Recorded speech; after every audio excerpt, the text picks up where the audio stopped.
देखिए पहले आपको पता ही है जब सिलेक्शन कमेटी नई चेंज हुई तो एक रिस्पॉन्सिबिलिटी थी कि किस तरह से हम एक ऐसी टीम बिल्ड करें कि जो डिज़ायर रिज़ल्ट्स हैं वो आ सके।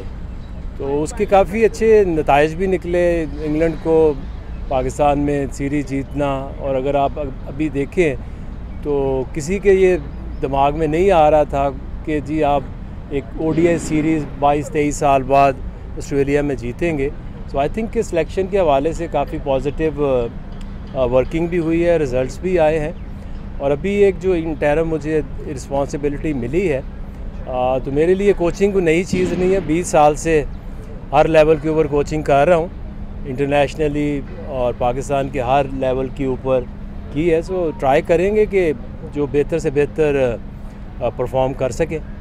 शकील यार मैंने कह रहे हैं कि फ़खर ज़मान के हवाले से सिलेक्शन कमेटी फैसला करेगी। अब चूँकि सिलेक्शन कमेटी के मेंबर भी हैं और कोचिंग में भी आ गए हैं, तो फ़खर के बारे में थोड़ा सा बताइए कि उनकी इंजरी का मसला था वो कितना बेहतर हो गया, क्या उनकी वापसी के इम्कानात हैं अभी? जी बिल्कुल, फ़खर जो है एक मैच विनर है और पिछले कई सालों से पाकिस्तान के लिए उसने ज़बरदस्त परफॉर्मेंसेस दी हैं। कुछ उसे फ़िटनेस के मसाइल चल रहे थे, उसके साथ हमारी कम्युनिकेशन है। जैसे ही वो फिट होता है तो डेफिनेटली सिलेक्शन कमेटी उसके कंसीडर करेगी और आगे आप देखेंगे फ़खर को। आकिब भाई, हमने पहले भी देखा है कि मिसबाहुल हक को डबल रोल मिला, वहाँ रियाज को डबल रोल मिला, लेकिन वो तजर्बा जो है वो बज़ाहिर नाकाम रहा। आप भी काफ़ी तनकीद करते थे 2021 में मिसबाहुल हक के डबल रोल पे, तो अब आपका स्टांस वही है या थोड़ा चेंज हो गया? देखिए उसमें जो बात थी वो थोड़ी सी डिफरेंट है। अगर आप देखें तो अब बिन कोचिंग फ्रॉम लास्ट 20 ईयर्स, एक एक्सपीरियंस होता है। दूसरा ये कि डबल रोल को अगर मैं डिफ़ाइन करूं तो जब से हमने एक एज सिलेक्टर काम शुरू किया है तो मुल्तान से लेके अब तक हमेशा से जो कोच है और जो कैप्टन है उससे कंसल्ट किया जाता है और फिर हम सिलेक्शन कमेटी जो है वो टीम अनाउंस करते हैं। तो अभी तक मुल्तान से लेके अब तक कोई ऐसा पॉइंट आया नहीं है। अगर आप देखें जो मुल्तान की टीम थी वो सेम टीम पिंडी में खेली, जो आपके 3 वनडेज हैं उसमें जो पहली टीम खेली उसी ने तीसरा वनडे भी खेला। सो आई डोंट थिंक कि ऐसी कोई प्रॉब्लम है, क्योंकि हमारा ऑब्जेक्टिव क्या है कि जो अवेलेबल प्लेयर्स हैं उनमें से बेस्ट 11 बना के पाकिस्तान के लिए मैच जीतने की कोशिश करें। एहतशाम जुल्कन है जी आगे भाई, आप माशाल्लाह काफ़ी तजुर्बे करते रहे, पहले भी जब थे लीग क्रिकेट में और जब आप सेलेक्शन में आए या कोचिंग में भी कोई नया कुछ करने जाएंगे? देखिए कोच जो है ना वो एक हद तक उसका रोल होता है। आप एक एनवायरनमेंट क्रिएट कर सकते हैं, जो मैसेजेस हैं वो बड़े लाउड क्लियर होने चाहिए कि किस टाइप की क्रिकेट आपने खेलनी है। आप उनकी प्रिपरेशन में मदद कर सकते हैं, बट इन दी एंड जो प्लेयर्स हैं, जो टीम है, असल में रिजल्ट्स तो प्लेयर्स ही लेकर आते हैं और कप्तान लेके आता है। अच्छा आगे भाई, अगर इंशाल्लाह मुझे उम्मीद है कि आप अच्छा रिजल्ट देंगे, चैंपियंस ट्रॉफी तक अच्छा रिजल्ट देते हैं और आपके पास चॉइस आती है कि आप सिलेक्शन कमेटी के कन्वीनियर रहें या हेड कोच रहें, तो चॉइस में क्या होगा? और अगर आप कन्वीनियर रहना चाह रहे हैं तो क्या आप चाहेंगे कि मुल्की कोच आए या गैर मुल्की कोच आए? देखिए अभी तो बात ये है कि अभी मैं सिचुएशन इसमें देख रहा हूँ कि जो मुझे एक टास्क दिया गया है चैम्पियंस ट्रॉफी तक, उसके ऊपर फोकस करूँ। उसके बाद जो सिचुएशन उस वक्त होगी आप डिसीजन भी उसी मुताबिक आप करेंगे। जहाँ तक मेरी कोचिंग है तो मैं तो पिछले 20 साल से कोचिंग कर रहा हूँ। कोचिंग इज़ अ पैशन और मेरा प्रोफेशन है। सो जैसे ही आगे अपॉर्चुनिटीज़ नज़र आएंगी उसके मुताबिक फ़ैसला होगा। सुहेल और वसीम, आगे जो सिलेक्शन कमेटी है वो अब टीम मुंतखब करती थी, अब आप कोच हैं, कोच उस पर कंपनी था, उसमें सिलेक्टर मुंतखब करते थे। अब आपकी राय सिलेक्टर की हैसियत से होगी या कोच की हैसियत से होगी? देखिए अभी अगर आप देखें तो असद शफीक ऑस्ट्रेलिया टूर पे थे और उनका काम ये था कि वो कप्तान और कैप्टन से कंसल्ट करें, उनकी ऑप्शन जो है वो उनसे पूछें, पिच की कंडीशन डिस्कस करें और फिर एक फ़ाइनल 11 ऑपोजिशन को सामने रखते हुए एक फ़ाइनल 11 जो है वो उसकी डिस्कशन सिलेक्शन कमेटी में आए और सिलेक्शन कमेटी एक उसके ऊपर डिसीजन ले। अभी भी ऐसा ही होगा। अब असद शफीक नहीं होंगे, मैं होऊंगा वहाँ पे, तो जो भी अभी जो कोच की मेरी और जो कप्तान दोनों की जो एक सोच होगी उसको सिलेक्शन कमेटी के प्लेटफॉर्म पे लाया जाएगा और सिलेक्शन कमेटी मिल के ये फैसला करेगी। Selection committee is not me. Selection committee जो हमारे 5-6 सिलेक्टर्स हैं वो मिल के एक डिसीजन लेते हैं। वसीम आगे मैं बताइएगा, आप कोच भी हैं, सिलेक्टर भी हैं, और ऑस्ट्रेलिया में T20 जो खेले हमने कुछ अच्छा परफॉर्म नहीं कर सके, हम अब जिम्बाब्वे जा रहे हैं, T20 की टीम है, तो क्या देख रहे हैं कौन सा प्लेयर होगा जिस पर रिलाय कर सकेंगे कि वो हमें टीम की तरफ ले जाए? देखिए, ऑस्ट्रेलिया कभी भी पाकिस्तान के लिए आसान टूर नहीं रहा, और जब ये टीम जा रही थी तो सब ने राइट ऑफ ही कर दिया था कि पाकिस्तान का वनडे सीरीज़ अगर हम कहते कि हम जीतने जा रहे हैं तो काफ़ी लोगों के ख्याल में ये नामुमकिन नज़र आ रहा था। तो इन्हीं प्लेयर्स ने अंडर द न्यू कैप्टन उन्होंने कर दिखाया, जो कि 22 साल बाद बहुत बड़ी एक अचीवमेंट थी। और इसी तरह अगर आप देखें T20 में भी, तो उसमें भी बीच में ऐसे मैचेस, एक तो बहुत ही शॉर्ट मैच हो गया, बीच में बाकी जो मैचेस है उसमें भी पाकिस्तान के पास चांसेस थे। ऑन गिवन डे अगर आप एक अपॉर्चुनिटी को अवेल नहीं करते तो आप मैच हार जाओगे। शॉर्ट जो फॉर्मेट है T20, इसमें आपके पास मैच में वापस आने के कम चांसेस होते हैं। तो T20 को लेके देखिए, अभी आप मेरे से पूछे तो हमारा जो मेन फोकस है वो ODI है और चैम्पियंस ट्रॉफ़ी है। इसमें अगर आप देखें तो आपको एक तसलसल भी नज़र आएगा, एक टीम के अंदर जो कंपोजिशन है वो भी एक सेटल होती हुई नज़र आएगी। जहाँ तक T20 की बात है तो उसमें हमें पता है अभी 1 साल से ज़्यादा है T20 के अंदर, आपको काफ़ी चेंजेस नज़र आएंगी। जो पास में हम बातें करते थे कि जी नए प्लेयर्स को चांस मिलना चाहिए, हमारी कोशिश ये है कि जो भी प्लेयर टूर के ऊपर जाता है तो कम से कम ऐसी सिचुएशन में जहाँ पे आप सीरीज़ बिल्कुल हार गए हैं या सीरीज़ जीत गए हैं तो नए प्लेयर्स को मौका दिया जाए। इसी तरह जिम्बाब्वे में अगर आप देखें तो हमने जो दोनों टीमें सेलेक्ट की हैं उसमें जो आपके मेन प्लेयर्स हैं उनको रेस्ट भी कराया गया है और एक मैसेज भी दिया गया है कि नए प्लेयर्स को कि आपको अपॉर्चुनिटी मिल रही है, इससे फ़ायदा उठाएं, ताकि ऑप्शंस अगर आप खोलेंगे नहीं तो आपका जो पूल ऑफ प्लेयर्स और चॉइसेस ऑफ प्लेयर्स है वो कभी बढ़ेगी नहीं। यूसुफ भाई, उस्मान, आलमगीर आके भाई, जब आप PCB से बाहर थे तो जब टीम हारती तनकीद करते थे, अब बतौर सेलेक्टर आपके फैसले को लोग बातें करते हैं, तो कैसा लगता है? दूसरा ये कि साइम अयूब के हवाले से अक्सर तनकीद हुई कि उनको टीम का हिस्सा नहीं बनाया गया T20 का, और उसके साथ देखिए तनकीद तो होती रहेगी और होनी भी चाहिए। और मेरा ये मानना है, जब मैं एज प्लेयर भी खेलता था तो जो कंट्रोल है वो एक प्लेयर के पास होता है कि उसकी गेम के ऊपर डिपेंड करता है कि उसकी लोग तारीफ़ करेंगे या उसको क्रिटिसाइज़ करेंगे। और इसी तरह एक टीम के ऊपर भी डिपेंड करता है, अगर अच्छी परफॉर्मेंस इंग्लैंड के ख़िलाफ़ अगर सीरीज़ जीते हैं तो आप सब ने तारीफ़ ही की है। अभी अगर ODI सीरीज़ जीते हैं तो फैंस ने, आप जो क्रिकेट के ऊपर बोलते हैं लिखते हैं, सब ने तारीफ़ ही की है। तो आपकी जो क्रिटिसिज्म और आपकी जो तारीफ़ है, it's all depending on your performance.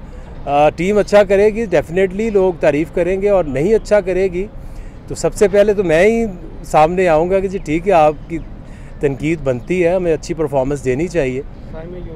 और साइम अयूब को अगर आप देखें तो एक अच्छी तरफ वो जा रहा है।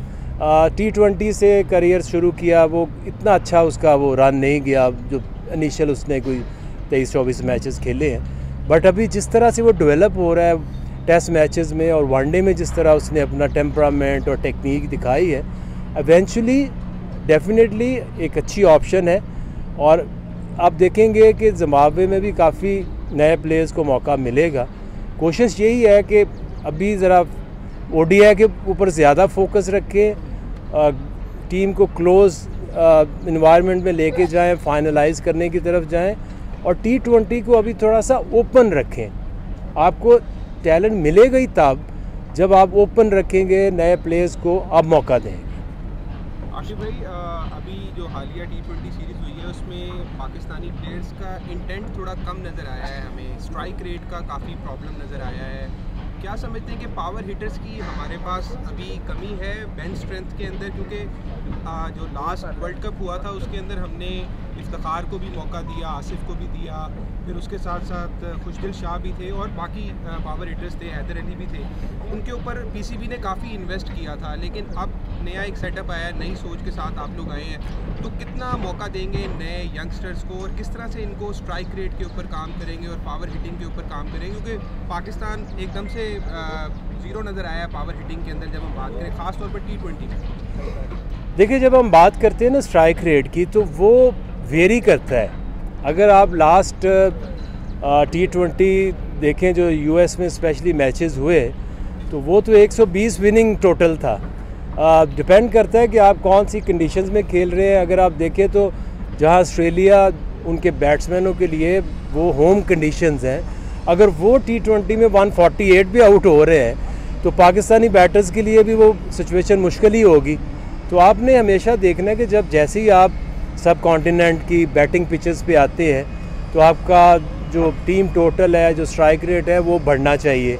अगर आप US जैसी कंडीशंस हैं या अभी जो ऑस्ट्रेलिया की प्री सीज़न जहाँ बॉल मूव हो रहा है, बाउंस हो रहा है, तो वहाँ उनकी भी किसी भी मैच में आपको नहीं लगा कि उन्होंने 200 रन कर दिए हैं। इवन के वनडे में 180 170 पे वो आउट हुए हैं। तो ये your strike rate is not important but reading the conditions कि उनके मुताबिक कितना तेज़ और कितना रिस्पॉन्सिबल होकर खेलना चाहिए। स्ट्राइक रेट से ज़्यादा मैं समझूंगा रिस्पॉन्सिबिलिटी और अवेयरनेस ऑफ द सिचुएशन, इसके ऊपर ज़्यादा मैं सोचूंगा कि ध्यान देना चाहिए। आखिर भाई ODI चूँकि चैम्पियंस ट्रॉफी है, ODI पे हम फोकस करेंगे और जिस तरह के आपने कहा बैटिंग मेंटलिटी को आप किस तरह चेंज करोगे, जिस तरह के इवन ऑस्ट्रेलिया में तो बैटिंग जो सिचुएशन थी वो बैट्समैन के कंट्रोल में नहीं थी ODI में, ठीक है, क्योंकि बॉलिंग बड़ी अच्छी हो रही थी, लेकिन जब कंट्रोल में सिचुएशन होती है हमारे बैट्समैन, जो की बैट्समैन की बात कर रहा हूँ, वो लूज शॉट खेल के आउट हो जाते हैं, उनको डीप जाना चाहिए। इस मेंटलिटी को आप किस तरह इम्प्रूव करोगे? देखिए, जैसे मैंने पहले कहा कि आपने पहले पिच देखनी होती है, फिर ऑपोजिशन देखनी होती है, फिर अगर आप पहले बैटिंग कर रहे हैं तो एक टारगेट सेट करते हैं। ऑब्वियसली जब ये पाकिस्तान या इंडिया या ऐसे मुल्कों में क्रिकेट होती है एशिया में, तो आपके स्कोरिंग रेट बढ़ जाता है, पिचेस फ्लैट होती हैं, बाउंड्री छोटी होती हैं, तो आपको एज़ प्लेयर एज़ टीम आप टारगेट चेंज करते हैं। और डेफिनेटली जब आपको ज़रूरत है कि आपने 200 180 प्लस रन्स हैं, तो फिर आपको एज़ इंडिविजुअल एज़ टीम अपने स्ट्राइक रेट को बढ़ाना पड़ेगा। और ये बड़ा लाउड क्लियर मैसेज है कि जैसी कंडीशन है उस मैच को जीतने के लिए जो रिक्वायरमेंट है आपने वैसा खेलना है। लास्ट क्वेश्चन 1 2 चिराग।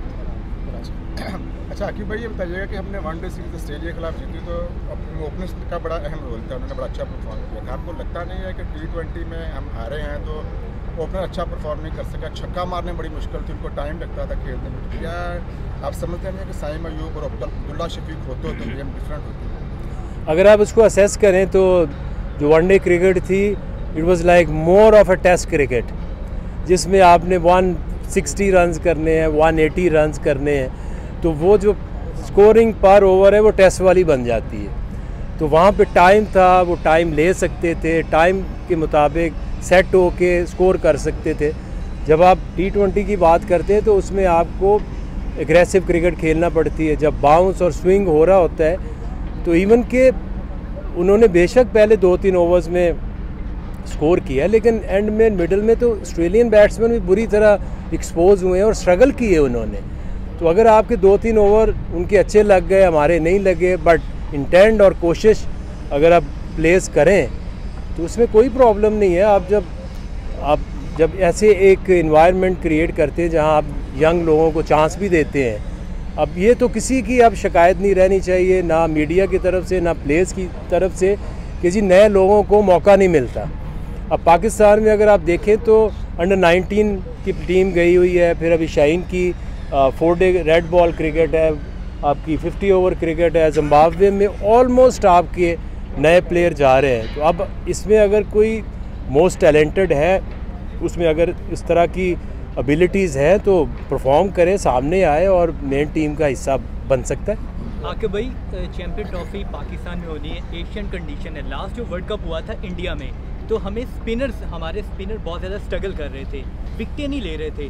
अभी भी हमने ऑस्ट्रेलिया टीम भेजी जो वनडे टूर्नामेंट हुआ, तो उसमें भी हमने अभी स्पिनर्स को मौका नहीं दिया। बड़े बड़े कम मैचेस रह चुके हैं और हमने अभी एक नए स्पिनर को आजमाना है। कौन से ऐसे स्पिनर आप समझते हैं कि चैंपियन ट्रॉफी के लिए पाकिस्तान के लिए साजगार हो सकते हैं इन कंडीशंस में? देखिए उसमें एक मिक्स है अभी तो, अभी तक इसका कोई आपकी निशानदेही सही है क्योंकि पिछले कुछ सालों से जो मिडल ओवर्स हैं उसमें स्पिन के हवाले से उतनी इफ़ेक्टिव ऑप्शंस नहीं हमारे पास हैं, लेकिन इसीलिए हम नए प्लेयर्स को भी चांस दे रहे हैं और आप देखेंगे कुछ जो पुरानी ऑप्शंस थी उनको भी इंक्लूड करेंगे और चैम्पियंस ट्रॉफी तक इस तरह के बॉलर्स हम लेकर आएंगे कि जो प्रॉब्लम है उसको फिक्स किया जाए और मिडल ओवर्स में ऐसे इफेक्टिव स्पिनर्स जो हैं वो खिलाए जाएँ। Last question. अच्छा आके भाई ये बताइएगा कि जब आपकी सिलेक्शन यहाँ पे ऐलान हुआ था कि आप अबूरी हेड कोच होंगे तो पाकिस्तान के एक्स क्रिकेटर बासित अली ने एक निजी चैनल के ऊपर कहा था, ये दावा किया कि अब बाबर आजम T20 टीम में पाकिस्तान का जो है वो कंसल्टेशन उनकी नहीं होगी आकिब के होते हुए, तो आपके इसके ऊपर क्या है कि बाबर आजम को उनको T20 टीम में उनकी कंसल्टेशन होगी या नहीं होगी आपके होते हुए? अभी जो लास्ट 3 ODIs हुए बाबर तो खेलता सबको ही नज़र आया है। मामिन लोग जब आप कोच बनते हैं या सिलेक्टर बनते हैं तो इट्स नॉट अबाउट इंडिविजुअल, आपका मकसद क्या है? पाकिस्तान क्रिकेट को बेहतर करना। ये जितनी भी हमने आगे कोशिश की है इसमें किसी एक इंडिविजुअल का तो फ़ायदा नहीं होने जा रहा। आपने अगर इंग्लैंड में सीरीज़ जीती है तो पाकिस्तान क्रिकेट जीती है, या ऑस्ट्रेलिया में ODI सीरीज़ इतने सालों बाद जीते हैं। फोकस सिर्फ ये है कि पाकिस्तान क्रिकेट में एक जो पॉजिटिव इमेज है और जो रिज़ल्ट्स हैं वो लाने की कोशिश करें। बाकी इंडिविजुअल्स जो बेहतर आपके प्लेयर्स हैं, बाबर हो गया, रिजवान हो गया और भी जो सीनियर प्लेयर्स हैं, उनकी एक वैल्यू है, उन्होंने ओवर द ईयर्स पाकिस्तान के लिए परफॉर्म की है। तो आई डोंट थिंक कि एक इंसान की अपनी अपनी राय होती, बट हमारा मकसद कोई एक इंडिविजुअल को टारगेट करना या इंडिविजुअल को देखना थोड़ी है। Okay, thank you very much.